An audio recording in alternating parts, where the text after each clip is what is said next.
সুপ্রিয় দর্শক, আপনাদের সবাইকে স্বাগত জানাচ্ছি আওয়ার ডেমোক্রেসি স্পেশাল এডিশনে। বাংলাদেশ এক ঐতিহাসিক সন্ধিক্ষণে দাঁড়িয়ে আছে। 2024 সালের 16 জুলাই রংপুর বিশ্ববিদ্যালয়ের গেটের সামনে পুলিশের গুলিতে নিহত হন ছাত্র আন্দোলনকারী আবু সাইদ।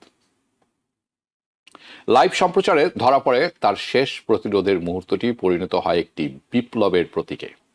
সেই ঘটনার পর শুরু হওয়া গণ আন্দোলনে শুধু সরকারকেই নয়, নাড়িয়ে দিয়েছে পুরো বাংলাদেশ রাষ্ট্র ব্যবস্থাকে, আর সেই পথ ধরেই দেশ এগিয়ে গেছে আজকের যে নির্বাচনের দিকে। এই নির্বাচন শুধু ক্ষমতার পরিবর্তনের প্রশ্ন নয়, এটি একটি প্রজন্মের ভবিষ্যৎ নিয়ে ভোট। দক্ষিণ এশিয়ার সবচেয়ে তরুণ ভোটারদের একটি হলো বাংলাদেশ, যেখানে 40%-রও বেশি ভোটারের বয়স 37 বছরের নিচে। বহু তরুণ বলছেন তারা পুরনো রাজনীতিতে ক্লান্ত, তারা চান নতুন কিছু। আওয়ামী লীগ ও বিএনপি দুটো দলই বাংলাদেশের মানুষ দেখেছে, তাই প্রশ্ন উঠেছে, এবার কি জনগণ তৃতীয় কোনো শক্তিকে সুযোগ দিতে চাইছে? সেই প্রেক্ষাপটে আবার আলোচনায় এসেছে জামাতে ইসলামী, যারা এক দশকেরও বেশি সময় ধরে দমন পীড়নের পর আবার রাজনীতির ময়দানে সক্রিয়। সাম্প্রতিক জরিপ বলছে দলটি এবার বেশ গুরুত্বপূর্ণ এবং কঠোর প্রতিদ্বন্দ্বী। দলের প্রধান শফিকুর রহমান বলেছেন, ক্ষমতায় এলে ধর্ম, বর্ণ, জাতি বা পরিচয়ের ভিত্তিতে নয়, সবার জন্য সামাজিক ন্যায় বিচার প্রতিষ্ঠা করবেন তারা। কিন্তু এই বার্তা কি সত্যি মানুষের মন ছুঁতে পেরেছে? নাকি বাংলাদেশের মানুষ সেই গভীর বৈষম্য, দুর্নীতি, স্বজনপ্রীতির যে কাঠামো গড়ে উঠেছে সেটি অটুট রাখবে? আজকের আলোচনায় আমরা সেই প্রশ্নগুলোর উত্তর খোঁজার চেষ্টা করব। বাংলাদেশ কোন পথে যাচ্ছে? পরিবর্তনের পথে নাকি আবারও সেই পুরনো বৃত্তে? আজকে এই আলোচনায় আমি আমন্ত্রণ জানিয়েছি প্রফেসর ডক্টর নাকুবুর রহমান, যিনি জামাত ইসলামীর spokes person in the US. স্বাগত জানাচ্ছি ডক্টর নাকুবুর রহমান আপনাকে। জি, আসসালামু আলাইকুম। আপনাকে ধন্যবাদ আমাকে আমন্ত্রণ জানানোর জন্য, এবং আপনার মাধ্যমে দর্শকদেরকে শুভেচ্ছা জানাচ্ছি। ওকে, আজকে আলোচনা একটু ভিন্ন হবে। তার কারণ হচ্ছে, স্বাভাবিকভাবেই নির্বাচন সামনে, তর্ক বিতর্ক চলবে। আসল সমস্যা পাশ কাটিয়ে মানুষ যে সমস্যা, জাতীয় সমস্যা নয়, গুরুতর কিছু নয়, সেই সব নিয়ে কথা চলবে।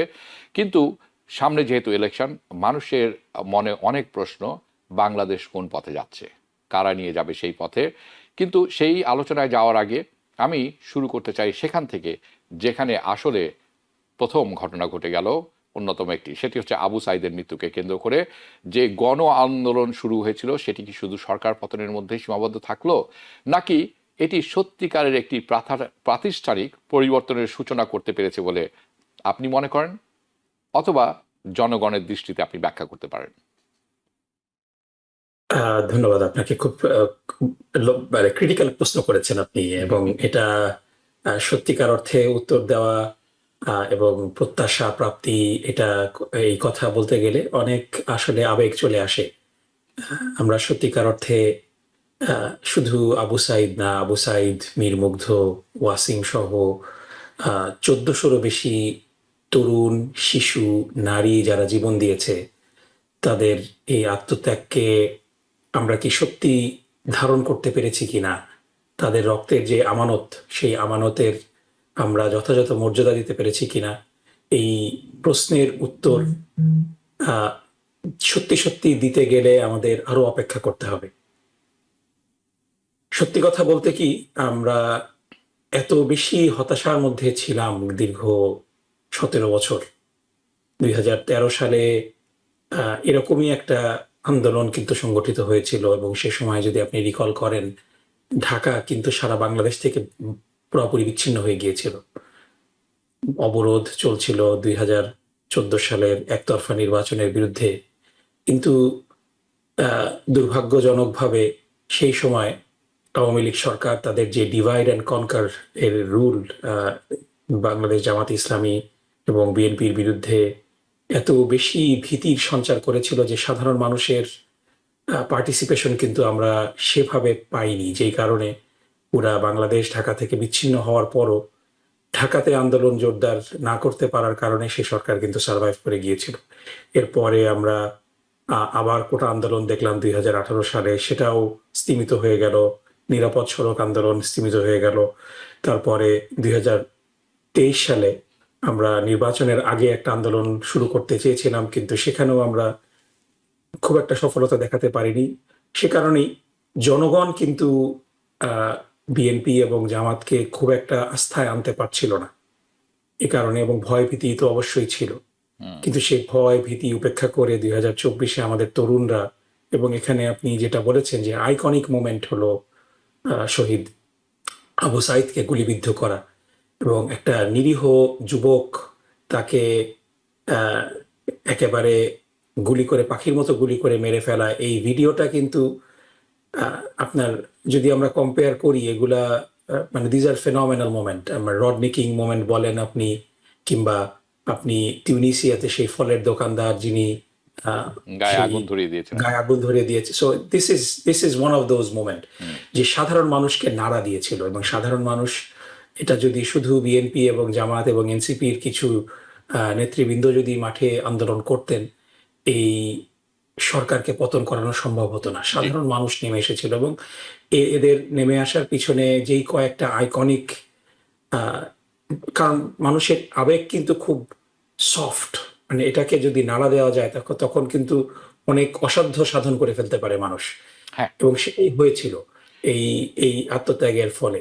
সো সেই আত্মত্যাগের ফলে আমরা যে নতুন বাংলাদেশ পেলাম 5ই অগস্টে, আমাদের কিন্তু অনেক বড় আশা ছিল যে বিরাট অনেক কিছু আমরা করে ফেলবো। কিন্তু সত্যি কথা বলতে কি, যে অ্যাট দ্য সেম টাইম যেই বাংলাদেশের সমস্ত প্রতিষ্ঠানগুলার একেবারে ফাউন্ডেশন ধ্বংস করে ফেলা হয়েছিল, এটাকে এত অল্প সময়ের মধ্যে সত্যি সত্যি রিবিল্ড করাটা কতটা সম্ভব, এটা কিন্তু প্রশ্নের মানে এই এই জায়গাটাতে একটা রিয়েলিটি চেকেরও কিন্তু আমাদের দরকার ছিল। তার উপরে পুলিশ এবং অন্য অন্য স্তরে এমনভাবে আওয়ামী লীগের দলীয় লোকজনকে নিয়োগ দেওয়া হয়েছিল, আপনি যদি সবাইকে বাদ দিতে চান লোম বাঁচতে কম্বল খালি হয়ে যাওয়ার মতো অবস্থা হবে। সো সেই জায়গা থেকে আমরা যদি চিন্তা করি, ডেফিনেটলি প্রত্যাশা প্রাপ্তির মধ্যে একটা গ্যাপ রয়েছে। কিন্তু স্টিল আমি যদি বলি যে 3টা ম্যান্ডেট নিয়ে ডক্টর মোহাম্মদ ইউনূস সাহেবের সরকার শপথ নিয়েছিলেন এই রক্তের, এই স্যাক্রিফাইসের উপরে পাড়া দিয়ে। জি, এখনো অনেক আহত ব্যক্তি বুলেট মন নিয়ে আছে, অনেক ব্যক্তি সেই ট্রমা বয়ে বেড়াচ্ছে। সুতরাং যে 3টা এক্সপেকটেশন নিয়ে ডক্টর মোহাম্মদ ইউনূস সাহেব সরকার গঠন করেছিলেন, এর মধ্যে প্রথম এক্সপেকটেশন ছিল হলো যে এই জুলাই যে গণহত্যা করে হয়েছে, এই গণহত্যার একটা সুষ্ঠু বিচার, যে গুম হয়েছে সেই গুমের বিচার। দ্বিতীয় হলো যে একটা মিনিংফুল সংস্কার, একটা মিনিংফুল সংস্কারের মাধ্যমে আমরা এমন একটা ব্যবস্থার আমরা প্রতিশ্রুতি রাজনৈতিক দলগুলোর কাছ থেকে নিতে চাই, এবং এটা শুধু মুখের বুলি না, এটাকে আমাদের সংবিধানের অন্তর্ভুক্ত করা, যার মাধ্যমে আবার ফ্যাসিবাদ কখনো বাংলাদেশে ফিরে আসতে না পারে। আর তৃতীয়ত হলো একটি সুষ্ঠু এবং নিরপেক্ষ নির্বাচন। জি, আমি যদি বলি যে এই 3টার মধ্যে সবগুলোই কিন্তু আমরা পার্শিয়ালি পেয়েছি, পুরোপুরি পাইনি, এটার জন্য আরো ওয়েট করতে হবে। আমরা বিচার প্রক্রিয়া শুরু হতে দেখেছি, শেখ হাসিনার বিচার হয়েছে, তারপরে চাংখারপুলের যেই লাশ পুরানোর ঘটনা সেটারও বিচার হয়েছে আমরা দেখছি।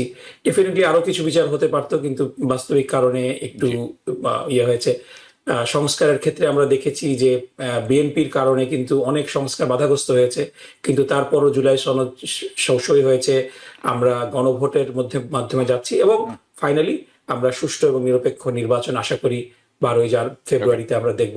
সো 3টার মধ্যেই আমরা দেখছি যে 3টা প্রাপ্তি হয়েছে। এখন যদি 12 তারিখের নির্বাচনকে আমাদের ডক্টর মোহাম্মদ ইউনূস সাহেব সুষ্ঠু এবং নিরপেক্ষভাবে সম্পাদন করতে পারেন, তাহলে পরে বাকি 2টা কাজের যে কিছুটা অসমাপ্তি রয়ে গেছে সেটা কিন্তু কন্টিনিউশন হবে। 12 তারিখের নির্বাচনটা যদি সুষ্ঠু এবং নিরপেক্ষ কোনো কারণে না হয়, তাহলে কিন্তু 3টা অবজেক্ট বিচ্ছিত হবে। জি, আসছি আমি। অর্থাৎ আপনি যেটি বলছেন, সংস্কারের কিছু কাজ ইতিমধ্যেই শুরু হয়ে গেছে।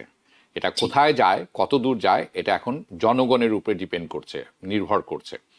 দ্বিতীয় একটি গুরুত্বপূর্ণ প্রশ্ন আপনার কাছে আমি করি। বাংলাদেশের 40% বেশি ভোটার যখন তাদের বয়স 37-এর নিচে, 40%, এই তরুণ ভোটাররা আসলে কি চাচ্ছেন? পুরনো দলগুলোর সংস্কার নাকি পুরোপুরি রাজনৈতিক নতুন একটি রাজনৈতিক শক্তি? ডেফিনেটলি মানে এই কোয়েশ্চেনটা খুব ভ্যালিড যে আপনি চিন্তা করেন যে এই যে মানে 40% অফ দ্য জনগোষ্ঠী আপনি যাদের কথা বললেন, হুম, এই জনগোষ্ঠী তাদের জীবনে এখনো পর্যন্ত ভোট দিতে পারে নাই। মানে এটা যদি আমরা চিন্তা করি যে আপনার আপনার জীবনের প্রাইম টাইমটা আপনি পার করলেন। মানুষের যুবকরা যখন ছাত্র অবস্থায় থাকে 25 বছর বাংলাদেশে হুম, লেগে যায় যদি তাদের আন্ডার গ্রাজুয়েট এবং মাস্টার্সটা শেষ করে। তারপরে অধিকাংশ বাংলাদেশের মানুষই 25, 26, 27 এরকম বয়সে চাকরিতে প্রবেশ করে এবং চাকরির প্রথম 5-10 বছরই বেসিক্যালি প্রাইম টাইম। তারপরে কিন্তু মানে ওই মধ্যবিত্ত জীবনের চরকির মধ্যে ঢুকে গিয়ে খুব বেশি আউটপুট সমাজকে কিন্তু দিতে পারে না। সো এইটা মানে আপনার বিলো 36-37টা হলো প্রাইম টাইম একজন মানুষের জীবনে সমাজকে জাতিকে কিছু দেওয়ার জন্য। বাংলাদেশের কোনো যুবক এই প্রাইম টাইমে তাদের ন্যূনতম যে কন্ট্রিবিউশনের জায়গা ভোটটা দিতে পারে নাই। 2008 সালে আমাদের সর্বশেষ যে নির্বাচন হয়েছে সেই নির্বাচনে মানুষ ভোট দিতে পেরেছে, যদিও এই নির্বাচন ওয়াজ এ ম্যানেজড নির্বাচন আন্ডার মিলিটারি রুল, যে যারা জনগণের রায়কে পাল্টে দিয়েছে, কিন্তু অ্যাটলিস্ট 2008 সালে জনগণ ভোটটা দিতে পেরেছে। এখন মজার ঘটনা হলো 2008 সালে যে ব্যক্তির বয়স 18 হতে কয়েকদিন বাকি, সে কিন্তু ভোট দিতে পারেনি, কিংবা 17.5। হুম, বাংলাদেশে ভোটার রেজিস্ট্রেশনের একটা কাট অফ পিরিয়ড আছে। সো যেই ব্যক্তিটির বয়স 18 বছরের একটু কম ছিল 2008 সালে, সে 2014-তে ভোট দিতে পারেনি। 2018 সালে এটা তো রাতের ভোট হয়ে গিয়েছে, বিরোধী দলকে তো ভোট দিতেই দেওয়া হয়নি। ইভেন যারা আওয়ামী লীগের তরুণ ছিল তারাও কিন্তু ভোট দিতে গিয়ে দেখেছে তাদের ভোট দেওয়া হয়ে গিয়েছে। এবং তারপরে 2024 সালে হয়েছে হলো আমিরামের নির্বাচন, সেখানেও ভোটের কবর থেকে উঠে মানুষ ভোট দিয়েছে, কিন্তু জীবিত মানুষ ভোট দিতে পারেনি। এই যে হতাশা, এটা যে শুধু সরকার বিরোধী যারা তাদের মধ্যে এই হতাশা ছিল, বিষয়টা এরকম না। এই হতাশা কিন্তু যারা আওয়ামী লীগ পরিবার থেকে এসেছে তাদের মধ্যেও ছিল। এই কারণে আমরা দেখেছি যে 2024-এর যে আন্দোলন, এই আন্দোলনে ব্যাপকভাবে উপস্থিতি ছিল আওয়ামী লীগের পরিবারে বড় হওয়া সন্তানদের। ইভেন আওয়ামী লীগের কয়েকজন শীর্ষস্থানীয় মন্ত্রী এমপিদের পুত্র কন্যাদেরকে আমরা দেখেছিলাম জুলাই আন্দোলনে। এটা কিন্তু এই ফ্রাস্ট্রেশন থেকে যে তাদের গণতান্ত্রিক অধিকারই জলাঞ্জলি দিয়েছিল এই সরকার। অন্য কিছু বাদ দিলাম, তারা হয়তো এই আপনার সরকারের দুর্নীতি, সরকারের যে খুন গুণ আয়নাঘরের গল্প এগুলা জানতো না, কিন্তু তারা তো দেখেছে যে তাদের নিজেদের ভোট তারা দিতে পারেনি। এই যে ফ্রাস্ট্রেশন, তারপরে হলো যে কথা বললেই ফেসবুক থেকে ডিজিএফআই কে দিয়ে হুমকি দিয়ে ফেসবুক নামিয়ে দেওয়া, স্ট্যাটাস নামিয়ে দেওয়া, এটার ভুক্তভোগী কিন্তু আওয়ামী পরিবারের সন্তানরাও হয়েছে।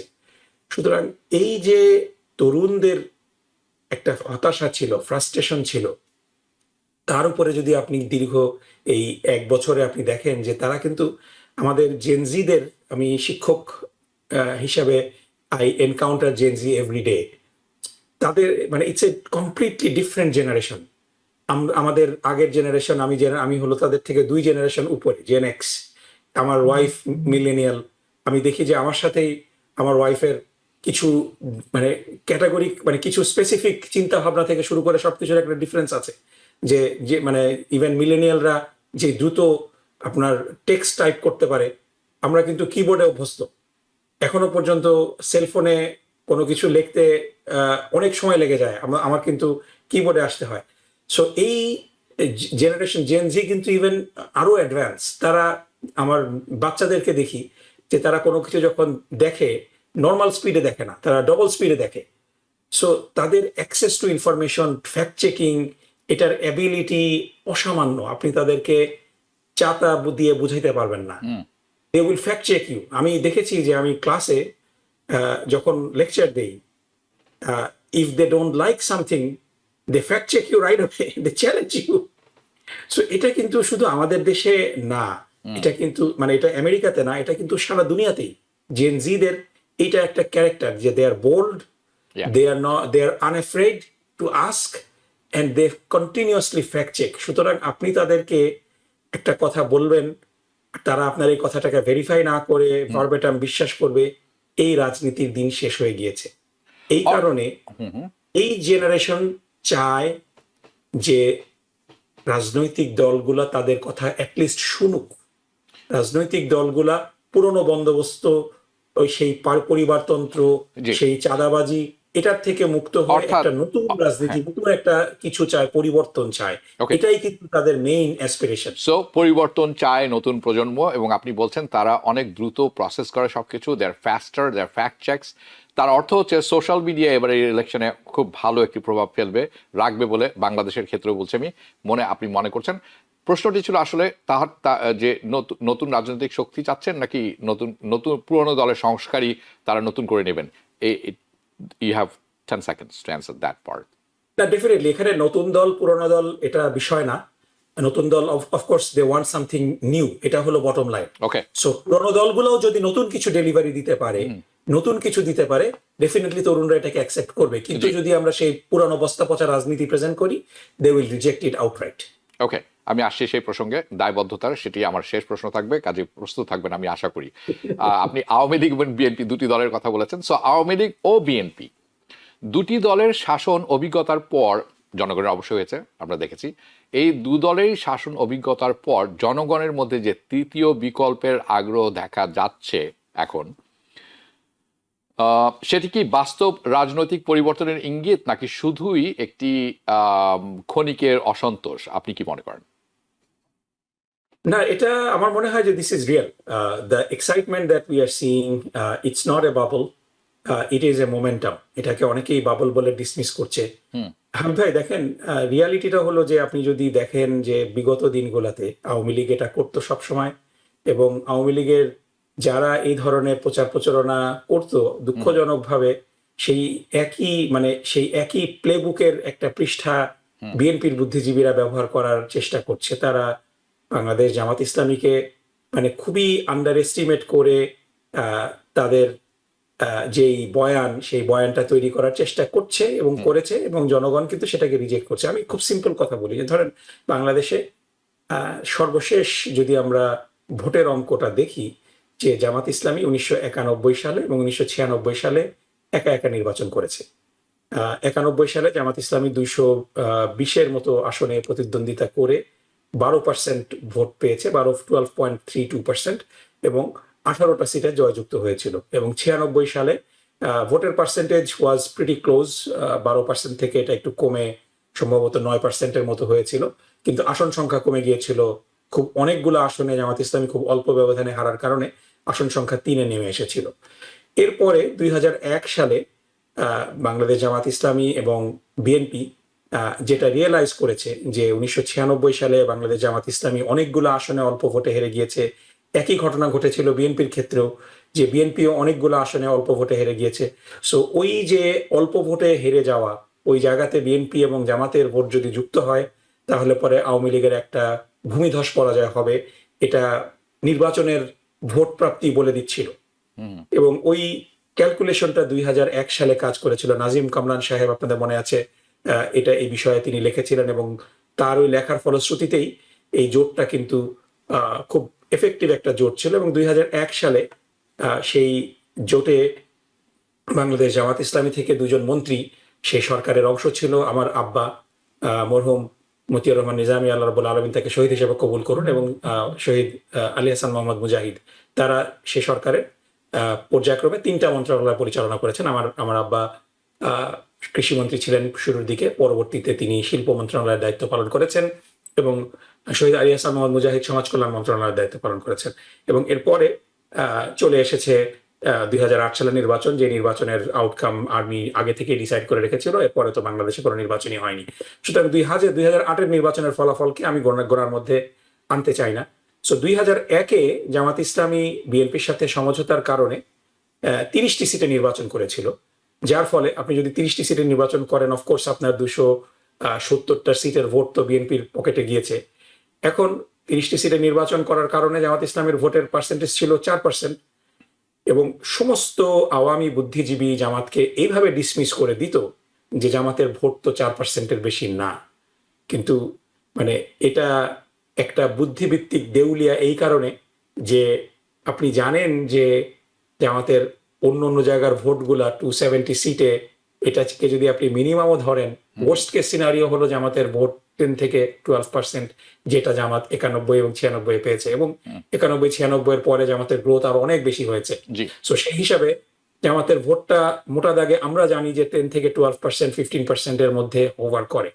কিন্তু হিয়ার ইজ দ্য ক্যাভিয়েট, সেটা হলো যে যখন আপনি মানে বাইনারি রাজনীতি করবেন, বাংলাদেশে এবং পৃথিবীর অধিকাংশ জায়গায় রাজনীতি কিন্তু বাইনারি। আপনার দুটা দলের মধ্যে মানুষ চুজ করে নেয়, সেখানে তৃতীয় দল যতই শক্তিশালী হোক না কেন, সেই তৃতীয় দলের সমর্থকরা অনেক সময় সেই দলকে ভোট দেয় না, বিকজ মনে করে যে এই দল তো ক্ষমতায় আসতে পারবে না, আমার ভোটটা ওয়েস্ট হবে। আমরা আমেরিকাতেও দেখেছি যে গ্রিন পার্টি, লিবারেটেরিয়ান পার্টি মাঝে মাঝে অনেক শক্তি প্রদর্শন করে, but at the end of the day তাদেরকে কিন্তু কেউ আলটিমেটলি ভোট দেয় না, it becomes Republican or Democrat. ইংল্যান্ডেও কিন্তু ঠিকই একইভাবে যে কনজারভেটিভ এবং লেবার পার্টির মধ্যেই ভোটটা ভাগ হয়ে যায়।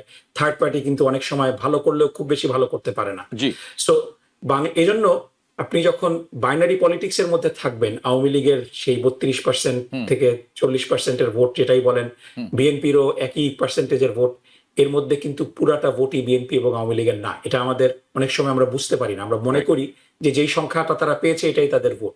অনেক মানুষ বিএনপি কে ভোট দেয় কারণ তারা আওয়ামী লীগকে অপছন্দ করে, অনেক মানুষ আওয়ামী লীগকে ভোট দেয় কারণ বিএনপি কে অপছন্দ করে।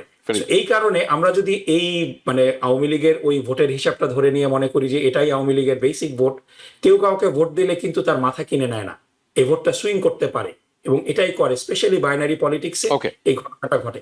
কিন্তু বর্তমানে যেটা হয়েছে, এখন বিএনপি এবং জামাত হয়ে গিয়েছে এই বাইনারি চয়েসের মধ্যে অন্তর্ভুক্ত, এবং জামাতের সমর্থন এমন মানুষরা করছে।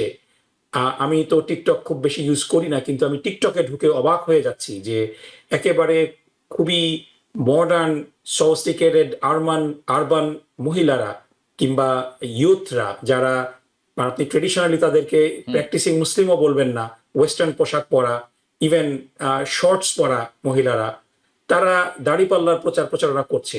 এরা যে জামাতের আদর্শে উদ্বুদ্ধ হয়ে করছে এটা কিন্তু না, এরা হলো বিএনপির প্রতি বিক্ষুব্ধ হয়ে। সো ওই বাইনারি পলিটিক্স এর বেনিফিটটা কিন্তু এখন জামাত পাচ্ছে। সুতরাং আপনি যে প্রশ্নটা করলেন ওটার উত্তর আমি যদি এক কথাই দিই তাহলে হলো যে yes, the hype is real. The hype is real, অর্থাৎ এটা হতে পারে মানুষের অসন্তুষ্টি ক্ষণিকের নয়, এটি হয়তো একটি ধারাবাহিক পরিবর্তনের রূপরেখা হতে পারে, এবং সেটি আপনি মনে করেন। ওকে, আমি অতীতের কথা আপনি বলেছেন যে আপনাদের 4% ভোটের কথা বলছেন, তার কারণ হচ্ছে আপনারা আতাত শব্দটা ব্যবহার করবো না, কোয়ালিশন গঠন করেছিলেন বিএনপির সাথে। সেই ক্ষেত্রে আপনার অনেক ভোটই আছে আপনার যেটা মনে করেন নিজেদের, কিন্তু দেওয়া হয়েছে বিএনপিকে যাতে ওই আসনে তারা জয়ী হন এবং আওয়ামী লীগ পরাজিত হয়। এই ইলেকশনে আমি বলবো যে যেই দলের সাথে আমি কথা বলি না কেন, জনগণ যেটি শুনতে চায়, সে বিএনপি হোক, আওয়ামী লীগ হোক, যদিও আওয়ামী লীগ এই নির্বাচনে নেই, জামাতে ইসলামিক হোক অথবা এনসিপি হোক, যে আপনি দেশের জন্য কি করবেন, মানুষের জন্য কি করবেন। কাদা ছোড়াছড়ি রাজনীতি আমি যেমন পছন্দ করি না, বাংলাদেশের মানুষও পছন্দ করে না। যারা এখন করছেন তারা আসলে অতীত থেকে কিছু শিখেছেন বলে আমি মনে করি না। কাজেই আমরা আমাদের আলোচনায় থাকব। যা আপনি অনেক কথা বলেছেন জামাতে ইসলামী নিয়ে, আমি এখন জামাতে ইসলামীর বিভিন্ন বিষয়ে প্রশ্ন করব আপনাকে এই বাংলাদেশের নির্বাচনের আলোকে, বাংলাদেশের ধর্ম বর্ণ বৈষম্য সংস্কার এবং সব কিছু নিয়ে এবং ভবিষ্যৎ নিয়ে। চলুন সেখানে যাই। এখন জামাতে ইসলামী সামাজিক ন্যায় বিচারের যে বার্তা দিচ্ছে, আপনিও কিছুটা তুললেন, ধর্ম বর্ণ বা পরিচয়ের ঊর্ধ্বে সাধারণ মানুষ, বিশেষ করে শহরের তরুণদের কাছে সেই বার্তা কতখানি বিবেচ্য হচ্ছে বলে আপনি মনে করেন? আমার কাছে মনে হয় যে শহরের মধ্যে ওই আমি মোমেন্টামের কথা যেটা বলছিলাম, যেই যেই যে ইউজুয়াল ভোটটা বাংলাদেশ জামাত ইসলামী নর্মালি তার আদর্শের যেই চার্মটা, সেই চার্মটা দিয়ে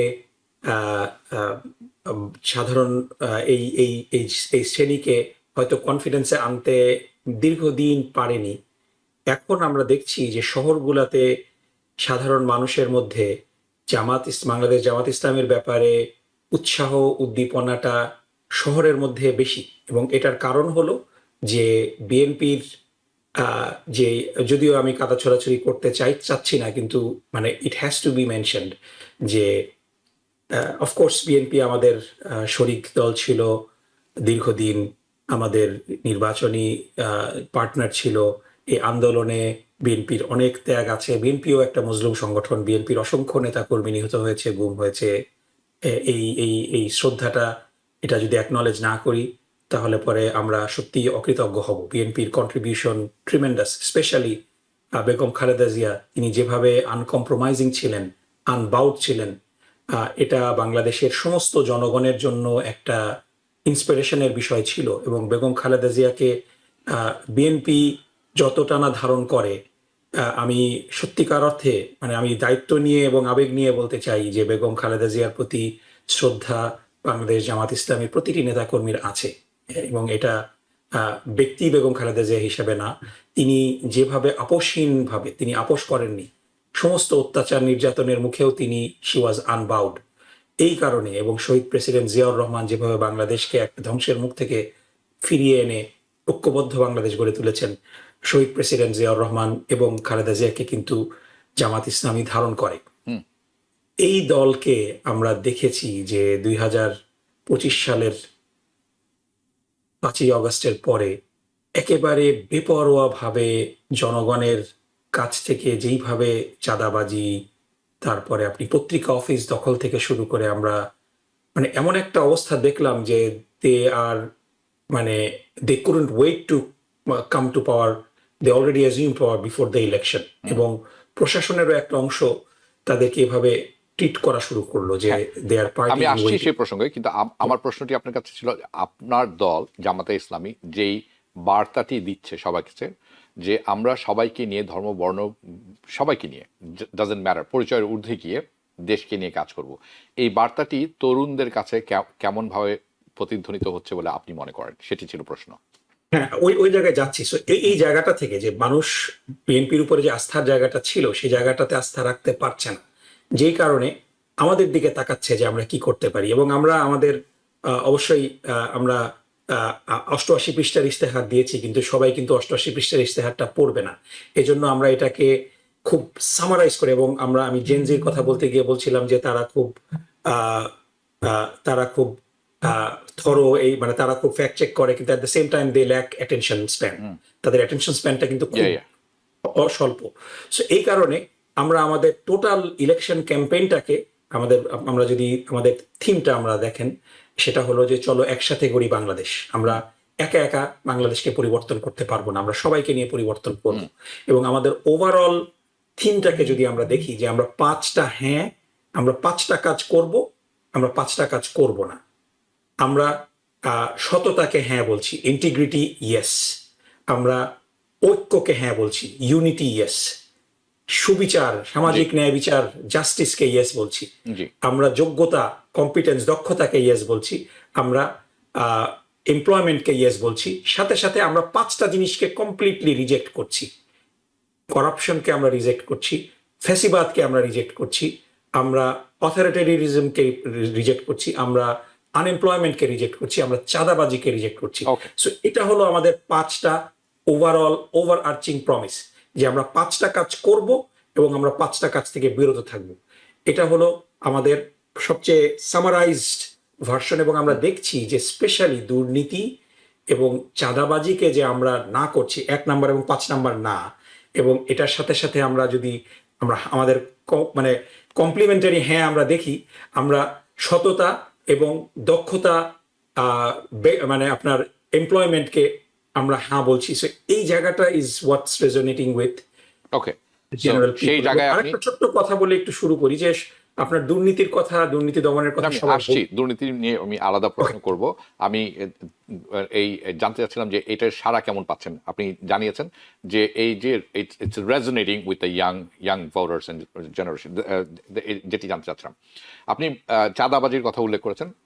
আমি এখন যে প্রসঙ্গে যাব সেটা হচ্ছে বাংলাদেশের অভ্যন্তরীণ কিছু সমস্যা এবং জিও পলিটিক্স নিয়ে কিছু সমস্যা এবং অর্থনীতি নিয়ে আমি সেখানে থাকবো। দুর্নীতিতে বাংলাদেশ এখন পর্যন্ত চ্যাম্পিয়ন, এই ব্যাপারে তো আর কোনো সন্দেহ নেই। আমরা জানি সবাই দুর্নীতিবাজ, আমি আপনি, I don't know about you, মানে generally speaking we are all corrupt. I cannot say you, but I can say me. Sorry. এটি এমনই পর্যায়ে গিয়েছে যে সবাইকেই ইনক্লুড করতে হচ্ছে, যে বাংলাদেশের নারী পুরুষ শিশু বৃদ্ধ জনতা যা আছে সবাই দুর্নীতি পরায়ণ, এমন অবস্থায় গিয়েছি আমরা। তার একটি অন্যতম জিনিস আমরা এই জায়গাটা দেখি যেখানে মানুষ একেবারে মানে বিপর্যস্ত অবস্থায় আছেন, অতিষ্ঠ হয়ে গেছেন, সেটা হচ্ছে চাঁদাবাজি। চাঁদাবাজি নিয়ে প্রশ্ন, তাহলে দেশে ব্যবসায়ী ও সাধারণ মানুষের মধ্যে চাঁদাবাজি নিয়ে দীর্ঘদিনের অভিযোগ রয়েছে, এটি নতুন কিছু নয়। আপনার দল যদি ক্ষমতায় যায় বা আপনার দল ক্ষমতায় গেলে চাঁদাবাজি বন্ধে বাস্তবে কি ধরনের কঠোর কি ধরনের মানে কাঠামোগত পদক্ষেপ নেবে? আপনি যে প্রশ্নটা করলেন এটা হলো বাংলাদেশের নির্বাচনের মূল ডিসাইডিং ফ্যাক্টর। You think? সত্যি কথা বলতে অ্যাবসলিউটলি। আমি আপনি চেনেন, আমি নাম বলবো না, নিউ ইয়র্কের অনেক সাংবাদিক যারা আপনি দেখবেন যে দেশে গিয়ে বিএনপির বড় বড় নেতাদের সাথে ছবি তুলছে এবং মানে ফেসবুকে বিএনপির পক্ষে মানে এমন ভাবে ব্যাটিং করছে কল্পনারও বাইরে, কিন্তু প্রাইভেটলি তারা আমাকে বলছে যে ভাই আমার পরিবার আমি সহ সবাই কিন্তু আমরা অলরেডি প্রবাসী ভোট তো দিয়ে দিয়েছে। বলেছে যে একজন আমাকে বলল যে ভাই আমার পরিবার এক্সটেন্ডেড ফ্যামিলির প্রায় 100 জনের মতো সবাই আমরা দাঁড়িপাল্লায় ভোট দিয়েছি। জি, there is a reason behind that, যে এই চাঁদাবাজির ভুক্তভোগী সবাই। নিউ ইয়র্কের ব্রঙ্কসে একজন খুব প্রথিতযশা চিকিৎসক যাকে কমিউনিটির সবাই চেনেন, আমি বলবো না তার নাম, তিনি ঢাকা মেডিকেল কলেজ ছাত্র দলের সভাপতি ছিলেন। একেবারে আপনারা যদি 5ই আগস্ট পর্যন্ত তার অবস্থান দেখেন সোশ্যাল মিডিয়াতে, বিএনপির পক্ষে তিনি অসম্ভব প্রচারণা চালিয়েছেন। কিন্তু আপনি যদি আজকে তার প্রচারণাগুলো দেখেন, এখন যদি তার প্রচারণা দেখেন প্রচন্ডভাবে বিএনপি বিরোধী। কেন হলো এরকম? There are thousands of people like that, কারণ তারা ব্যক্তিগতভাবে এই চাঁদাবাজি জমি দখলের শিকার হয়েছেন। they are victims, এবং তারা দেখছে যে এই অবস্থায় যদি দেশ যায় তাহলে পরে আমরা একেবারে মানে আমরা আওয়ামী লীগের আমলে যেই ফ্যাসিবাদটা দেখেছিলাম সেই ফ্যাসিবাদে আমরা আবার ফিরে যাব। আপনি তাই মনে করেন? কিন্তু মানে আমরা যদি দুর্নীতিতেই থাকি, অন্য জিনিসগুলো আমি আরেকটু পরে দেখবো যে দেয়ার আর সামথিং গোয়িং অন, যেটা মানে এটা আমাদেরকে রিমাইন্ড করে, আমাদেরকে একেবারে মানে স্বাধীন গণমাধ্যমের উপরে যে ইন্টারফিয়ারেন্সটা, সেটা আমি আরেকটু পরে বলবো। এখন আমরা লেটস স্টে অন দুর্নীতি। এখন প্রশ্ন হলো যে দুর্নীতি বন্ধের কথা তো থিওরিটিক্যালি সবাই বলে, ইভেন আমরা বিএনপির চেয়ারপারসনকেও দেখছি যে দুর্নীতির বিরুদ্ধে কথা বলতে। কিন্তু বিষয়টা হলো যে আপনি যে দুর্নীতি বন্ধ করতে পারবেন, এটা তো একটা ভ্যালিড কোশ্চেন, মানুষ তো প্রশ্ন করতেই পারে যে আপনারা তো দুর্নীতি বন্ধের কথা বলছেন। অনেক সময় যেটা অনেকেই বলে যে বাংলাদেশে একটা কথা আছে যে সুযোগের অভাবে সৎ, যে খুব ভালো মানুষ কিন্তু সে অসৎ হওয়ার সুযোগ তো পায় নাই, তাকে you are not battle tested, right? এটা ইংরেজিতে যে কথাটা বলা হয় ব্যাটেল টেস্টেড। সো সেটার উত্তর আমরা কিভাবে দিব? দেখেন, আমার আব্বা বলে না, তিনি খুব মানে করাপ্ট মন্ত্রণালয় দুটা চালিয়েছেন, কৃষি মন্ত্রণালয়ের দুর্নীতির কথা, এবং এখানে সারের ডিলার নিয়োগ, তারপরে সারের রপ্তানি, এগুলা নিয়ে মানে পুকুর চুরি হয়। তো সেইখানে আমার আব্বা দায়িত্ব পালন করেছেন, এবং লেট মি বি ভেরি হাম্বল যে আমার আব্বা একজন মৌলানা মানুষ, দ্যাট ওয়াজ হিজ এক্সপার্টিজ। তিনি ঢাকা বিশ্ববিদ্যালয়তে সামাজিক বিজ্ঞান পড়েছেন, সোশ্যাল ওয়েলফেয়ার পড়েছেন, কিন্তু তার এগ্রিকালচারের উপরে কোনো ডিগ্রি ছিল না। এগ্রিকালচার মিনিস্ট্রি কিভাবে চলে এটার এক্সপিরিয়েন্স কিন্তু তার ছিল না। কিন্তু আলহামদুলিল্লাহ যেটা তার ছিল সেটা হলো যে দেশের প্রতি ভালোবাসা এবং সততা, যার কারণে খুব সিম্পল একটা বিষয় আমি শেয়ার করি, এটা আমি সোশ্যাল মিডিয়াতেও লিখেছি, অনেকেই হয়তো জানেন, তারপরও বলি যে BNP was not very fair. মানে ওই আমরা যদি 5 বছরের আমরা এটা দেখি, দুর্নীতির কথা বলছেন আপনি, জামাত বিএনপি কোয়ালিশনটার মধ্যে Begum Khaleda Zia was the only person who stood up against all odds. এবং শুধুমাত্র বেগম খালেদা জিয়ার কারণেই কিন্তু সেই কোয়ালিশনটা টিকে ছিল। বিএনপির মধ্যে একটা বড় বামপন্থী অংশ আছে যাদের মধ্যে প্রচন্ড ইসলামোফোবিয়া কাজ করে, আনফরচুনেটলি তারা কিন্তু এখন প্রমিনেন্ট বিএনপির মধ্যে। সো তারা দে ওয়ান্টেড টু, মানে they made it in a such a way so that Jamaat falls in this ministry. জি, আপনি জানেন যে সচিব নিয়োগের সময় পছন্দ অপছন্দের বিষয় থাকে, এবং আপনি আপনার মন্ত্রণালয়ের সচিব এমন কাউকে চান যার মানে আপনার দলীয় লোক হতে হবে, নট নেসেসারিলি, যদিও দলীয় লোককে সচিব করা এটা অপরাধের কিছু না, কারণ ডেফিনেটলি যারা ছাত্র অবস্থায় বিভিন্ন রাজনৈতিক দল করতেই পারে, কিন্তু at the end of the day তারা যখন ব্যুরোক্রেসিতে যায় নিরপেক্ষভাবে কাজ করবে, এটা এক্সপেকটেশন। কিন্তু that background helps it be, you can cooperate and non cooperate. আমার আব্বার মন্ত্রণালয়ে সচিব এমন একজনকে বাছাই করা হলো who has history of resentment against Jamaat. তিনি একজন রণাঙ্গনের মুক্তিযোদ্ধা, তার নাম হলো ডক্টর আইয়ুব কাদরি। খুবই কোয়ালিফাইড একজন সচিব, এবং তিনি he was one of the CSP officer সে সময় বাংলাদেশে। এখন তো বাংলাদেশে কোনো সিএসপি অফিসারই নেই, পাকিস্তানের সিভিল সার্ভিস অফ পাকিস্তানে বিসিএস এর থেকেও কিন্তু ইট ওয়াজ মোর রিজিড, যার কারণে তাদেরকে সম্মান করা হতো অনেক। So he was A CSP officer, খুবই সিনিয়র একজন সচিব। কিন্তু যেহেতু তিনি একজন মুক্তিযোদ্ধা, স্বাভাবিকভাবেই তার আমার আব্বার প্রতি তার একটা রিজেন্টমেন্ট ছিল। এবং এটা একটা কালচার যে সচিবরা সাধারণত কর্মদিবসের প্রথম দিন মন্ত্রীকে রিসিভ করেন মন্ত্রণালয়ে। অনেক সচিব ইভেন বাসা থেকেও মন্ত্রীদেরকে সাথে করে নিয়ে যান, মানে just to show the rope. কিন্তু বাসা থেকে নিয়ে যাওয়া তো দূরের কথা, ডক্টর আইয়ুব কাদরি সাহেব তিনি কিন্তু আব্বাকে রিসিভও করতে আসেননি মন্ত্রণালয়ে, এবং তার বন্ধুদেরকে তিনি বলেছেন যে আমি জানি না যে আমি এখানে কিভাবে কাজ করব, কারণ আমি তাকে তো মন থেকে ঘৃণা করি, আমি তার সাথে কাজ করা তো আমার পক্ষে সম্ভব না। ফাস্ট ফরওয়ার্ড অল্প কিছুদিন, তিনি আব্বার সাথে তার সম্পর্কটা এত ভালো হয়ে গেল যে আমার আব্বাকে কৃষি মন্ত্রণালয়ের দায়িত্ব থেকে সরিয়ে শিল্প মন্ত্রণালয়ে দেওয়া হলো। তখন তিনি তার কলিগদেরকে বলেছেন যে আমার তো রিটায়ারমেন্ট হওয়ার কথা ছিল গত বছর, আমি রিটায়ারমেন্টটা এক্সটেন্ড করেছি ওনার সাথে আরো কিছুদিন কাজ করার জন্য। এখন আমি তো নতুন যিনি মন্ত্রী হচ্ছেন তার সাথে তো আমি কাজ করতে পারবো না। এবং তার এই রিকোয়েস্টের কারণে তিনি কৃষি মন্ত্রণালয় থেকে বদলি হয়ে আবার শিল্প মন্ত্রণালয়, আব্বার মন্ত্রণালয়ে সচিব হিসাবে আসলেন, এবং তখন সেইখানে সচিব অবস্থায় তিনি রিটায়ার করেছেন। এবং এটা কিন্তু মানে it just didn't happen because he was a nice personality, খুব সুন্দর করে কথা বলেছেন, এটা না। He saw from probably the 50-yard line অথবা কোর্ট সাইডে, হি স দ্য গেম। ওনাদের অনেস্টি, এটা একটা ইন্সপিরেশনাল ঘটনা আমাদের জন্য। হ্যাঁ, দ্যাটস ফাইন। বাট আমার প্রশ্নটা ছিল যে এই যে চাঁদাবাজি দুর্নীতি বন্ধে আপনাদের পদক্ষেপগুলো কি হবে? সো ওই জায়গা থেকেই আমি আসছি যে আপনি সুন্দর করে কথা বলতে পারেন, কিন্তু হোয়াট হ্যাভ ইউ ডান? আপনি কি সুযোগের অভাবে সৎ, নাকি আপনি সত্যি সত্যি সততার দৃষ্টান্ত স্থাপন করতে পেরেছেন? কারণ আপনি বাংলাদেশের প্রেক্ষাপটে আপনি যেটা বললেন যে এটা ইটস এ পিরামিড স্কিম। এখানে পিরামিডের একটা অংশ যদি সৎ থাকে, বাকি অংশের অসততা কিন্তু তাদের ইট ইম্প্যাক্টস দেয়ার লাইফস্টাইল। এ কারণে আপনার বিরুদ্ধে ষড়যন্ত্র হবে, আপনাকে সরিয়ে ফেলার চেষ্টা করা হবে। এবং এই কারণেই কিন্তু কৃষি মন্ত্রণালয় থেকে আব্বাকে সরিয়ে দেওয়া হয়েছিল শিল্প মন্ত্রণালয়, যদিও উনি প্রভাবশালী একজন রাজনীতিবিদ ছিলেন, কোয়ালিশন পার্টনার ছিলেন, আর একটা বড় রাজনৈতিক দলের প্রধান ছিলেন, কিন্তু even he had to be removed from agriculture ministry to industries ministry because he compromise. So আমাদের যে দুজন মন্ত্রী, মানে আমি যদি কেপিআই দেখি, কি পারফরমেন্স ইন্ডিকেটর, আপনি দেখেন যে চিনি কলগুলা বাংলাদেশের দীর্ঘদিন ধরে লসের মধ্যে ছিল, এবং এটা কিন্তু ক্যাপাসিটির জন্য না, এটা এফিসিয়েন্সির কারণে না, এটা কিন্তু ছিল হলো চুরির কারণে। আমার আব্বা যখন কৃষি মন্ত্রণালয় থেকে শিল্প মন্ত্রণালয়ে গেলেন, তখন কিন্তু all of a sudden magically, এবং তিনি তার কোনো he didn't have a business degree, he didn't have industrial engineering degree, কিন্তু something magical happen, all of a sudden দুর্নীতি বন্ধ হয়ে গেল।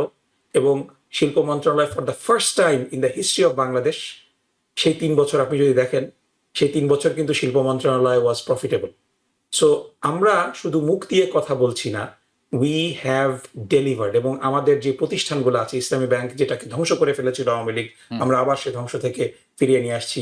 আমাদের যে হসপিটালগুলো আমরা রান করি, আমাদের যেই এডুকেশনাল ইনস্টিটিউশনগুলো আমরা রান করি সেখানে, এবং আমাদের মানে বিভিন্ন সময় যদিও জেলের মধ্যে নির্যাতিত হয়েছে, দায়িত্ব পালন করতে পারেনি আমাদের অসংখ্য নির্বাচিত উপজেলা চেয়ারম্যান, হ্যাঁ, ভাইস চেয়ারম্যান, তারা সবাই সততা দৃষ্টান্ত স্থাপন জি, করেছেন। সো আমরা শুধু মুখে কথা বলছি না, হুম, উই হ্যাভ ডেলিভার্ড ইট হ্যাঁ। and we will continue to deliver it. আমি আরেকটি প্রসঙ্গে যেতে চাচ্ছি না, যাবো না, শুধু বলতে চাই, বাই দ্য ওয়ে, আমাকে জামাতে ইসলামী মনে করার কোনো কারণ নেই, সমর্থক মনে করার কোনো কারণ নেই, আমি একজন সাংবাদিক। So that the record is set straight, okay. Now, আমি একটি জিনিস খেয়াল করলাম জামাতে ইসলামীর ক্ষেত্রে, তারা কিন্তু বিভিন্ন রকম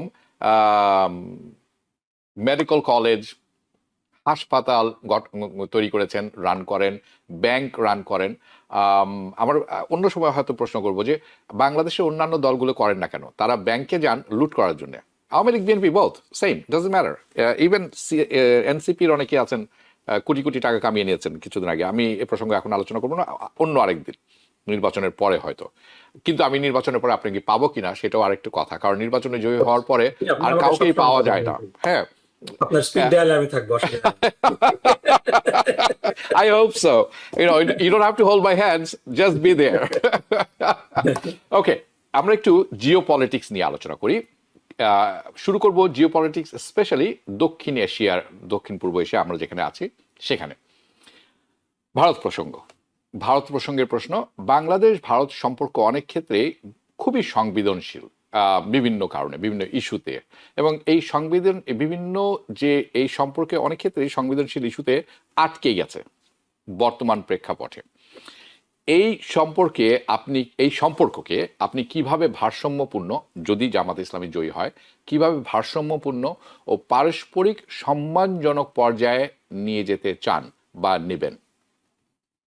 দেখেন, জামাত ইসলামের যেই ফরেন পলিসি, সেই জি, পলিসির মূল প্রতিপাদ্য বিষয় হলো যে সবার সাথে বন্ধুত্ব, কারোর সাথে শত্রুতা না। জি, এটা হলো আমাদের মূল ফিলসফি পররাষ্ট্র বিষয়ে।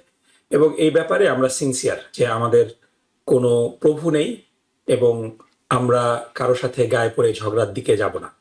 আমরা সবার সাথে বন্ধুত্ব করব, জি, এবং এই বন্ধুত্বের মূল ফাউন্ডেশন হবে বাংলাদেশের জনগণের কল্যাণ এবং প্রোগ্রেসের উপরে ভিত্তি করে। হুম, আমরা সবার সাথেই সম্পর্ক রাখবো, যাদের সাথে সম্পর্কের কারণে বাংলাদেশের অর্থনীতি সমৃদ্ধি হবে, এবং it has to be mutually respected, সম্মানজনক।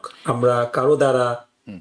কারো রক্তচক্ষু দ্বারা এই প্রশ্নটি আমরা করার প্রভাবিত হব না। ঠিক আছে, এই প্রশ্নটি করার অন্যতম একটি কারণ ছিল বর্তমান ভারতের সরকার, যে বিজেপি আছে, কট্টর হিন্দুত্ববাদী সরকার, এবং তারা মুসলিমদেরকে জেনারেলি, পাকিস্তানকে তো অবশ্যই ভয় পেয়ে থাকেন, এবং জামাতে ইসলামী বাংলাদেশ তারা একটি থ্রেট হিসাবে দেখে থাকেন।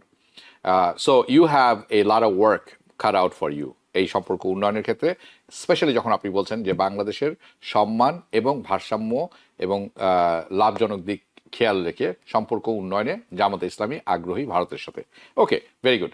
চলুন একটু জিও পলিটিক্সে একটু বিশ্বায়নটা পর্যায়ে যাই, যুক্তরাষ্ট্র প্রসঙ্গ। বর্তমান বৈষয়িক প্রেক্ষাপটে যুক্তরাষ্ট্রের সঙ্গে কূটনৈতিক এবং অর্থনৈতিক সম্পর্ক কতটা গুরুত্বপূর্ণ বলে মনে করেন, এবং আপনার দল এই ক্ষেত্রে কি ধরনের নতুন কৌশল নিতে পারে বা চায়? আমি আগেও যেটা বলেছিলাম যে আমরা সবার সাথেই সম্পর্ক রাখবো, কারোর সাথেই শত্রুতা করব না। কিন্তু অ্যাট দ্য সেম টাইম আমরা কাউকে মনে করি না যে আমাদের তাদেরকে খুশি করে চলতে হবে। আমরা বাংলাদেশের জনগণের খুশি, বাংলাদেশের জনগণের স্বার্থটা সবার আগে দেখব। সো সেই হিসাবে আমরা যদি দেখি যে বাংলাদেশের অর্থনৈতিক এবং বাণিজ্যিক সম্পর্ক কোন দেশ গুলার সাথে গুরুত্বপূর্ণ, আমরা দেখব যে অবশ্যই মার্কিন যুক্তরাষ্ট্র চলে আসে একেবারে টপ একটা প্রায়োরিটির দিক থেকে, যে বাংলাদেশের সাথে বাংলাদেশের specially export pretty much dependent on United states. এছাড়াও বাংলাদেশের উন্নয়নের একটা বড় পার্টনার মার্কিন যুক্তরাষ্ট্র, এবং আমরা অলমোস্ট একটা weather we like it or not, আমরা একটা ইউনিপোলার বিশ্বের দিকে আছি, যেটা অনেকেই হয়তো পছন্দ আমরা করি না, সেখানে যুক্তরাষ্ট্রই পৃথিবীর বিশ্ব মোড়ল হয়ে গিয়েছে। হুম সো আমরা আহ, মানে এগেন মানে আমি ডোনাল্ড ট্রাম্পের সব পলিসি পছন্দ করি না করি, এই ইউএস এইডের ফান্ড কাট করার কারণে একটা মজার ঘটনা ঘটেছে যে আমেরিকার যে সফট পাওয়ার গুলার মাধ্যমে বিভিন্ন আহ, মানে বিভিন্ন হুম আহ, আহ, যে ডেভেলপিং দেশগুলোর রাজনীতি নিয়ন্ত্রণের একটা চেষ্টা হ্যাঁ ছিল বিভিন্ন সময়, হ্যাঁ এটা কিন্তু একটু লিমিটেড হয়ে গিয়েছে জি যুক্তরাষ্ট্রের ক্ষেত্রে। Right so that's a good thing for that's a us. Good thing কিন্তু আমাদের বিষয়টা হলো, আমি একটু 2 মিনিটে শেষ করি, সেটা হলো যে আরেকটা মজার মজার ঘটনা হলো যে অনেক মুসলিম দেশেই আহ, বিভিন্ন কারণে যুক্তরাষ্ট্রের যেই আগ্রাসী ভূমিকা, সাম্রাজ্যবাদী ভূমিকা, সেটার কারণে সেই দেশের জনগণ অনেকটা মার্কিন বিরোধী অ্যাটিচিউড অনেক দেশের মধ্যে আছে, কিন্তু বাংলাদেশে যুক্তরাষ্ট্রের ভূমিকাটা কিন্তু ওরকম আগ্রাসী না। বাংলাদেশের স্বাধীনতা হুম সার্বভৌমত্বের বিরুদ্ধে যুক্তরাষ্ট্রের কোনো রকম রাজনৈতিক পলিসি এখনো পর্যন্ত নেই, যদিও 2006 সালের 1/11-এর সেই সরকারকে যুক্তরাষ্ট্রের সে সময় আহ, রাষ্ট্রদূত সহযোগিতা করেছিল। এই ব্যাপারে কিছু অ্যাজিটেশন আছে অনেকের মধ্যে, কিন্তু মোটা দাগে যুক্তরাষ্ট্র কিন্তু জনগণের পাশে, জনগণের আশা আকাঙ্ক্ষাকে শ্রদ্ধা করেছে। সেইভাবে আমরা দেখলে আমরা সেই 2001 কিংবা তারও আগে উইলিয়াম বি মাইলাম হুম যখন 80-র দশকের শেষের দিকে 90-র দশকের শুরুতে অ্যাম্বাসেডর ছিলেন, বাংলাদেশ জামাত ইসলামী খুব লিমিটেড এনগেজমেন্ট করেছে, কিন্তু 2001-2 সালের পর থেকে যুক্তরাষ্ট্রের সাথে আমাদের কন্টিনিউয়াস এনগেজমেন্ট হুম আছে। এবং আহ, সেই এনগেজমেন্টের জায়গা থেকে আমি খুব কনফিডেন্টলি বলতে চাই যে আমাদের ব্যাপারে কিছু প্রশ্ন আছে, অবশ্যই কিছু প্রশ্ন থাকবে, কিন্তু মোটা দাগে আমাদের আভ্যন্তরীণ গণতন্ত্র চর্চা, দুর্নীতির বিরুদ্ধে আমাদের অবস্থান, হুম এবং স্পেশালি জুলাই আন্দোলনে আমাদের ভূমিকা, হুম আমাদের রাজনৈতিক নেতৃবৃন্দের ওপেননেস টু এনগেজমেন্ট, এসব বিভিন্ন কারণে আমাদের সাথে মার্কিন যুক্তরাষ্ট্রের একটা খুবই জি কমফোর্টেবল সম্পর্ক রয়েছে। ওকে এবং সেটি উন্নয়ন হবে বলে মনে করেন এবং সেটি বাংলাদেশের ক্ষেত্রে পজিটিভ পজিটিভ হবে সেই সেই ব্যবস্থাই আপনারা দেখছেন এবং আগ্রাসী ভূমিকা বাংলাদেশের প্রতি কম এটিও একটি বাস্তব কথা ঠিক আছে আমি আর এই প্রসঙ্গটি দীর্ঘায়িত করবো না কারণ এই প্রসঙ্গে কথা বলার সুযোগ আমরা ভবিষ্যতে অনেক পাবো আম, চলুন বাংলাদেশে ফেরত যাই ডেভেলপমেন্ট এজেন্ডা নিয়ে প্রশ্ন আপনাদের আহ, উন্নয়ন এজেন্ডার মূল অগ্রাধিকার কি এটি একটি প্রশ্ন সাধারণ মানুষ কিভাবে সেই সরাসরি উন্নয়নের সুফল পাবে এবং একটি পরিষ্কার রূপরেখা কি তুলে ধরতে পারবেন আপনি আমাদের কাছে জি, অবশ্যই অবশ্যই। আমরা একটা অর্থনৈতিক রূপরেখা তো দিয়েছি আমাদের ইশতেহারে, খুব ডিটেল আমরা দিয়েছি। সেখানে আমাদের মূল যেই অর্থনৈতিক উন্নয়নের জায়গাটাতে আমরা যাচ্ছি, যে আমরা শুধু লফটি প্রমিস, এবং অর্থনৈতিক প্রমিসটা কিন্তু আমাদের সোশ্যাল সেফটি নেট এবং অন্য অন্য জায়গার সাথে রিলেটেড। একটা বড় প্রশ্ন আসে যে আমরা অনেক কিছু প্রমিস করছি, আমরা অনেক কিছু প্রমিস করছি, আমরা খুব অ্যাম্বিশাস একটা ডেভেলপমেন্ট প্ল্যান আমরা প্রেজেন্ট করছি, অনেকেই বলছে যে এটা অ্যাটেইনেবল কিনা, কিন্তু আমরা দেখেছি এবং রিসার্চ শো করে, শুধু আমাদের ইন্টারনাল রিসার্চ না, আহ, আমাদের বাংলাদেশে অর্থনৈতিক বিষয়ে যে সবচেয়ে বড় think tank Centre for Policy Dialogue CPD এবং ওয়ার্ল্ড ব্যাংকের যৌথ একটা স্টাডি আছে, সেই স্টাডিটা এরকম যে বাংলাদেশে শুধু অন্য জায়গার কথা বাদ দেই, আমাদের যে জাতীয় রাজস্ব বোর্ড আছে, NBR, national bureau of revenue, সেই রাজস্ব বোর্ডের যেই ট্যাক্স কালেকশনের যে লুপ হোলগুলা আছে, সেই লুপ হোলগুলা যদি শুধু বন্ধ করে দেওয়া যায়, তাহলে পরে প্রায় মানে মানে খুব অ্যামাউন্টটা অ্যাস্টোনিশিং, মানে আমরা 1,000 কোটি টাকা জি লুটপাটের গল্প শুনি, তো এই জন্য বাংলাদেশে এখন মানে 1-2 কোটি গল্প হ্যাঁ মনে হয়। মানে 200,000 crore থেকে 250,000 crore অ্যাডেড রেভিনিউ আসবে, কারেক্ট সিম্পলি আপনি যদি কিছু মেজার নেন হুম যেটাতে রেভিনিউ কালেকশনের লুপহোলগুলো বন্ধ হবে। সো আমরা কি প্রপোজ করছি আমরা, এবং মানে বিষয়টা হলো যে বাংলাদেশে কিন্তু ট্যাক্স রেট কম্পারেবল অলমোস্ট মানে ডেভেলপড কান্ট্রিগুলোর মতো, যদিও হুম বাংলাদেশ উন্নয়নশীল থেকে এখনো গ্রাজুয়েশন করেনি, কিন্তু মজার ব্যাপার হচ্ছে যে বাংলাদেশে কেউ কিন্তু ট্যাক্স দেয় না। আপনি যদি দেখেন যে খুব অল্প মানুষ হুম ট্যাক্স দেয়। সুতরাং আপনি একটা মানে বড় ট্যাক্স অ্যামাউন্ট রেখে তো কোনো লাভ নাই। সো বাংলাদেশ জামাত ইসলামী যেটা প্রপোজ করছে সেটা হলো যে ট্যাক্স রেটটা কমিয়ে আনা, যে আমাদের লোকজন তো ট্যাক্স দেয়ই না, সুতরাং এটা বাড়িয়ে রেখে তো কোনো লাভ নেই। ট্যাক্স রেটটা কমানো, ট্যাক্স কোডটা সিম্পলিফাই করা, যে যেহেতু মানুষজন ট্যাক্স দিয়ে অভ্যস্ত না, হুম। বাংলাদেশের মানুষের মানে অর্থনৈতিক দুর্নীতির দুইটা জায়গা, এবং এই দুইটাকে মানুষ অন্যায় আসলে মনে করে না। একটা হলো ট্যাক্স ফাঁকি দেওয়া, আর একটা হলো ওই সেটা সরকারি ব্যাংক থেকে লোন নিয়ে লোন ফেরত না দেওয়া, এই দুইটাকে কিন্তু অন্যায় মনে করে না। সো আমরা ট্যাক্সটাকে খুব ওকে। সিম্পলিফাই করে ফেলবো, জি। যে ফ্ল্যাট রেট ট্যাক্স, প্রোগ্রেসিভ কিছু থাকবে বাট একেবারে সিম্পলিফাই করা, এবং অনলাইনে ওই আমেরিকার মতো করে ট্যাক্স রিটার্ন করা, যাতে করে আপনার এখানে ওই মানে আপনার রাজস্ব বোর্ডের কর্মকর্তাদের ঘুষ খাওয়ার জি। রাস্তাগুলো না থাকে। এটা যদি আমরা মেনশন করতে পারি, তাহলে পরে আমাদের শুধুমাত্র মানে অন্য কোনো কিছু না করলে আমাদের রাজস্ব আয় 200 থেকে 250,000 কোর বাড়বে, আর Okay. এফিসিয়েন্সি গেন আরো বাড়বে। সো এগুলোর মাধ্যমে আমরা জিডিপি কে এট লিস্ট 1 থেকে 2%, this alone can increase GDP by 1 to জি। 2%। আপনি কিন্তু 200% বলছেন না, আপনি কিন্তু 2500% বলছেন, 2500%। সো হ্যাঁ, মানে 2500 কোটির কথা বলছেন, শতাংশ নয়, 200 কোটি না, 250 কোটি না। এটা হিউজ নাম্বার। আপনি অর্থনীতির প্রফেসর, আমার সাথে আপনি এই ব্যাপারে আরো কথা হবে বলে আমি মনে করি, কারণ আপনি রূপরেখা একটি দিয়েছেন, আপনাকে অসংখ্য ধন্যবাদ। আমাদের হাতে সময় কম, কিন্তু অর্থনীতি নিয়ে একটি প্রশ্ন আপনাকে এখনই করতেই হবে আমাকে, কারণ এই কথাগুলোর মধ্যে বেশ কয়েকটি কথা আপনি তুলে নিয়ে এসেছেন। একটি হচ্ছে ট্যাক্স রিফর্মের কথা বলছেন আপনি, হ্যাঁ, কিন্তু অর্থনীতি নিয়ে যদি প্রশ্ন করি তাহলে কয়েকটি বিষয় আমাদের কাছে চলে আসে। একটি হচ্ছে মুদ্রাস্ফীতি, যেটি বাংলাদেশ এখন বিদ্যমান, ধরাছোঁয়ার বাইরে চলে যাচ্ছে জিনিসপত্রের দাম, বেকারত্ব প্রকট, ও বৈদেশিক ঋণের চাপে বাংলাদেশের অর্থনীতি নিয়ে মানুষের মধ্যে কিন্তু উদ্বেগ অনেক বাড়ছে।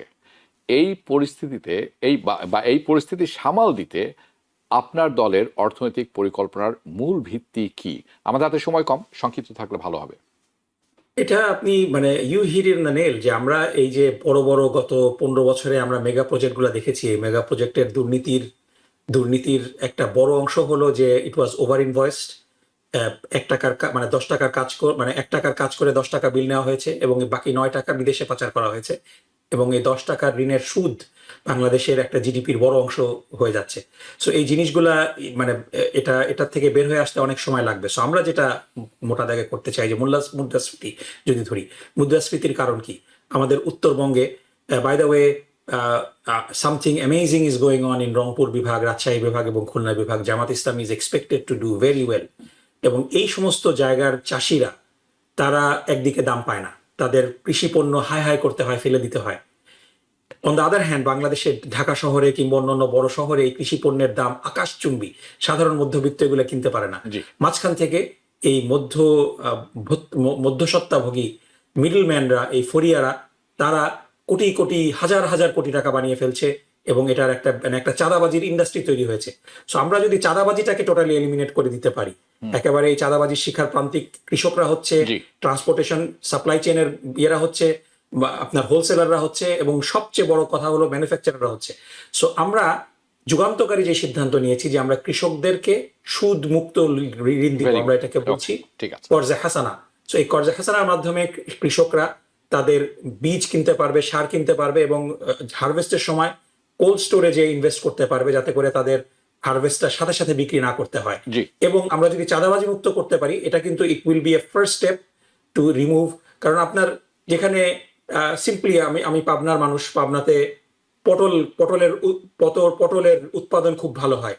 আপনি চিন্তা করতে পারবেন না যে পটলের দাম 2-3 টাকা কেজিও পায় না প্রান্তিক কৃষক, অথচ ওই পটল যখন ঢাকাতে আসে তখন 100 টাকা কেজি হয়ে যায়।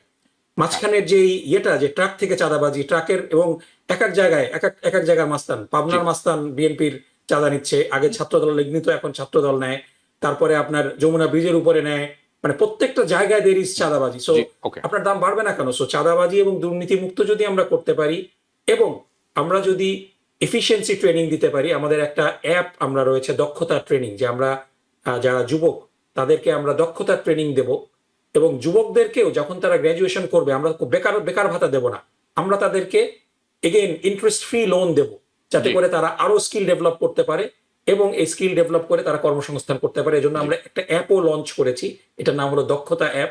এর মাধ্যমে আমরা বেকারত্বের সমস্যার সমাধান করব, চাঁদাবাজির সমাধান করব, মুদ্রাস্ফীতি সমাধান করব। আপনার হাতে 30 সেকেন্ড, আমি জানি এটা অন্যায়, তারপর 30 সেকেন্ড বা 40 সেকেন্ড সময় থাকবে। এই সমস্ত কিছুই যে বললেন আপনার দলের কথা, এটি কোনোটিই করা সম্ভব নয় যদি সুশাসন প্রতিষ্ঠা করা না যায়। আপনি কি মনে করেন আপনার দল সুশাসন টেকসই ছাড়া টেকসই কোনো উন্নয়ন করা সম্ভব? 40 সেকেন্ডস। আমরা এটা একা পারবো না, এজন্য আমরা সবাইকে নিয়ে ঐক্যবদ্ধভাবে করতে চাই। এবং আমরা কিন্তু ক্ষমতা বিকেন্দ্রীকরণের প্রস্তাব দিয়েছি যে আমরা বাংলাদেশের সব মানুষ এখন ঢাকা শহরে চলে আসতে চায়। আমরা ঢাকা শহর থেকে চাপটা কমিয়ে প্রশাসন বিকেন্দ্রীকরণের মাধ্যমে, স্থানীয় সরকারকে শক্তিশালী করার মাধ্যমে, মফস্বল শহরগুলোকে স্যাটেলাইট সিটি তৈরি করার মাধ্যমে আমরা অলরেডি ঘোষণা দিয়েছি যে প্রত্যেক জেলা শহরে বিশেষায়িত হসপিটাল করব, মেডিকেল কলেজ, বিশ্ববিদ্যালয়, যাতে করে আপনি যদি একটা মফস্বল শহরে ঢাকা শহরের সমস্ত ফ্যাসিলিটি পান, আপনি কেন ঢাকা শহরের দিকে আসবেন?